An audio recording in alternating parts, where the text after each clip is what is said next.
우리나라는 국토 70% 넘는 면적이 산지입니다.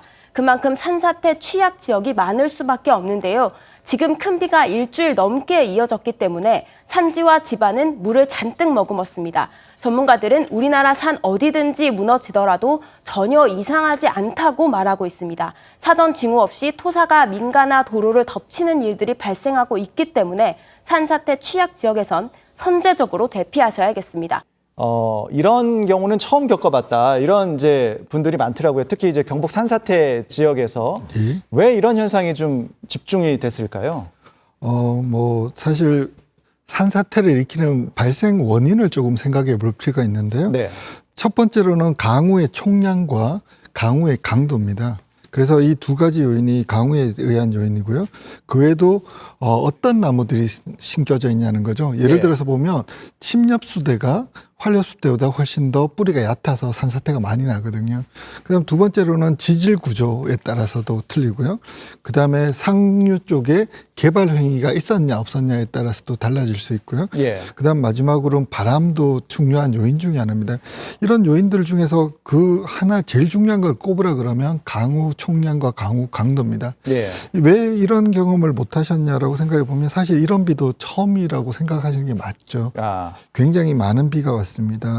거기다가 이제 아까 말씀하시는 중에서 보면 우리 지역이 산사태 위험 지역인지도 처음 알았다라고. 이번에 알았다. 이렇게 그런 거죠.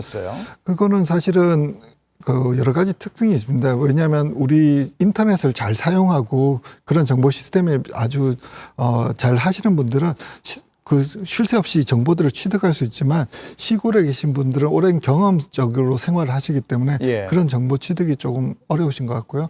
그다음 두 번째로는 그런 취약 지역이 있다 그러면 사실은 관련 공무원들이 직접 찾아뵈면서 위험 사실을 조금 사전에 알렸어야 되고 그다음 사전 알림과 동시에 예보가 된다 그러면 정말 위험할 것 같으면 대피 공고나 대피 명령이 내려졌어야 되는데 그런 점들이 좀 안 된 것들이 좀 안타깝습니다. 지금 이제 방금 정 교수님 말씀하신 것처럼 이 강우량과 강우가 집중되는 현상이 이례적이지 않았는가 이렇게 좀 분석을 하기도 합니다. 반 센터장님 보실 때도 이번 강우 정말 집중적으로 또 짧게 또는 길게 한 지역에 쏟아졌거든요. 이 부분 어떻게 좀 보셨습니까? 그렇죠. 실제로 이번 그 비의 특징이 보면은 이제 정체전선상에서 발생을 한 건데 이게 이제 비가 가장 많이 온 지역을 가만히 보시면 이제 정체전선상이 되게 걸리게 되면은 남북으로서 한 200km 사이는 비가 내립니다. 그러나 그 비가 내리는 지역에서 가장 강한 코어가 있습니다. 코어가 지나가는 지역. 핵심 지역. 네. 그 핵심 지역이 동서로 있는데 보면 이번에 청량서부터 예를 들었고 보은, 그 다음에 세종, 청주, 그 다음에 문경 쪽으로 이어지는 곳이거든요. 예천 문경 쪽으로. 그쪽으로 아주 짧은, 그러니까 되게 이 비가 오면은 그 코어가 지나가는 쪽은 그 옆지역부터 비가 워낙 많이 내립니다. 그래서 전체적으로 이번에 기상청에서 이제 그 전날 100mm 정도 내렸었는데 그 다음날 다시 400mm 예보를 냈던 것은 어느 쪽에 코어가 걸릴지는 모르지만 대개 충청, 전북, 경북 북부 지역 쪽에서 걸릴 것이다. 그래서 400mm를 낸 거거든요. 근데 실제로 이번에 비가 내려서 이제 많은 산사태가 일어났던 이런 지역들은 그 정도까지 내리는 지역은 아니거든요.